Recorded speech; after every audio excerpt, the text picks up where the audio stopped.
hello hi నమస్కారం అందరు ఎట్లున్నారు మంచిగా ఉన్నారా నేను మీ Malashri welcome back to Advai tuition so ఈ రోజు మన టాపిక్ వచ్చేసి స్క్వేరింగ్ నంబర్ అందులో ఫస్ట్ సమ్ వచ్చేసి 23 స్క్వేర్ సో దీన్ని ఎలా స్ప్లిట్ చేసుకోవాలి 20 plus 3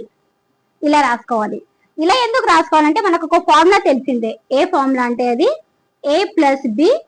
whole square that is a square plus 2ab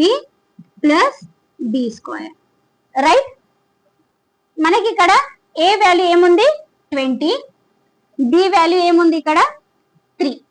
right so ఈ వాల్యూస్ అనేది ఇందులో సబ్స్టిట్యూట్ చేసుకుందాం what is the a value that is 20 square in the square plus 2 into a value 20 and b value 3 plus what is the b value 3 and square in the square 20 square 400 2 into 20 that is 40 40 into 3 120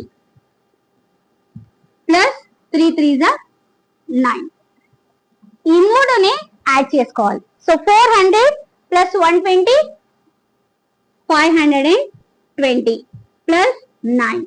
so answer వచ్చేసి మనకు 529 so మీకు ఇలా నేను step by step చూపించాను మీకు ఈ formula తెలుసుంటే ఈజీగా మీరు డైరెక్ట్ గా సబ్స్టిట్యూట్ చేసుకొని ఈ ఆన్సర్ ని రాయొచ్చు సో ఎలా ఉంది ఈజీ ఉంది కదా చిట్కెలో ఆన్సర్ రాసేసాం ఓకే మీకు నచ్చితే లైక్ చేయండి షేర్ చేయండి సబ్స్క్రైబ్ చేయండి బాయ్